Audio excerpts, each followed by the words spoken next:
Malaysia Shipbuilding Contract Basic and Some Issues. This paper considers shipbuilding contract, the usual standard form used, the normal extent to which they are modified. It discusses the peculiar nature of shipbuilding contract as both an agreement for the construction and future sale of the ship. The effect of the off-use subject to details clause is considered. Sea trials and right of the buyer to reject are discussed.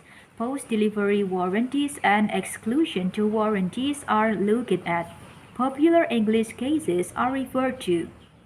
Shipbuilding agreement involve the construction of the ship and the future sale of the ship upon completion of the construction.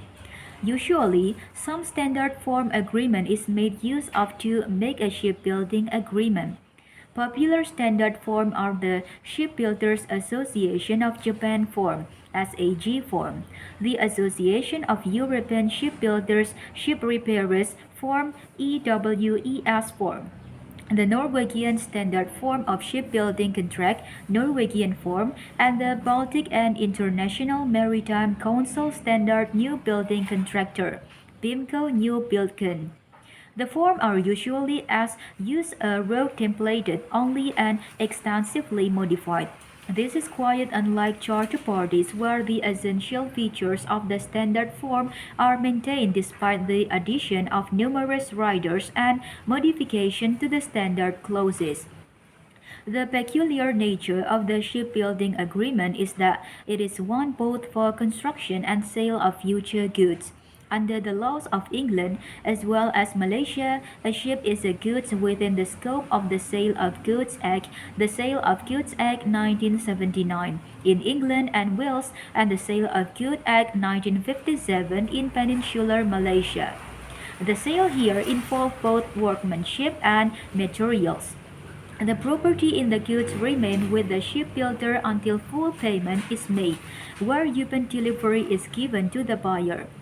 Compare this with a building construction contract that an employer award to a contractor. Here, the contract is one for construction only. The final product, the building, isn't a goods. Sale of Goods Act doesn't apply. The ownership of the building under construction must be with the employer or landowner, as it is built on the land of the landowner. Again, compare this with the purchaser buying a unit of flat from a developer. Here, the sale isn't of a good within the Sale of Good Act. The ownership of the flat under construction must be with the developer or landowner. In Hyundai Heavy Industries Company versus Papadopoulos 1980 and Skosnia Gdanska SA versus Latvian Shipping Company 1998, the House of Lords treated the shipbuilding contract as one for both construction and sale of future goods. The result was that were the shipbuilder rightly terminate the contract, it can claim the unpaid installment on the construction part of the contract although it delivered no consideration on the sale of future goods part of the contract and no property in the good was passed to the buyer.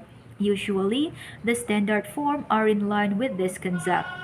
A frequent issue with shipbuilding transaction is that it is usually made subject to details, while the buyer work on securing term with the financiers, classification societies, designer, and etc. Subsequently, the subject to details is lifted. English courts have consistently held that this is the same as subject to contract and that no binding contract is concluded until the subject to details is lifted.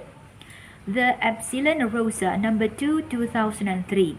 The position in the USA is different. The Cluden 1982. The UK Supreme Court in RTS Flexible System Ltd versus Mulcahy Alois Muller 2010 seem to have diluted the subject to contract immunity where all the relevant terms have been agreed.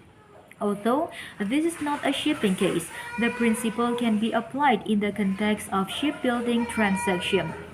Parties might wish that while details may be added later, neither party may withdraw from the deals at its will with a view to the parties incurring expenses on the transaction. In such case, it will be possible for them to enter into an indemnity agreement whereby any party who withdraws at its will agrees to compensate the other. See Radiant Shipping Company Ltd versus Sea Containers Ltd, 1995. As the shipbuilding agreement is also for the sale of future goods, the Sale of Goods Act will imply certain conditions. It is not uncommon for the standard form to exhaustively provide for all the applicable conditions and to oust any other condition by legal implication. The standard form usually have a provision for sea trials where the buyer's representative can be present, in which if the ship is found not to comply with the agreement, the buyer may reject the ship by notice to the shipbuilder specifying the non-compliant. It is not uncommon for buyers to enter into charter parties for new build before delivery of the new build. Indeed, having a charter party in place for the new build can be significant in the buyer securing finance for the new build. In such cases, the time of delivery will be crucial to the buyer so that the buyer can meet its obligation to the charterer. It will be safer to express that time is of the essence of the contract. If time is crucial to the buyer, in the absence of which a court may not hold the time to be the essence. See Linfing versus Ford, 1921.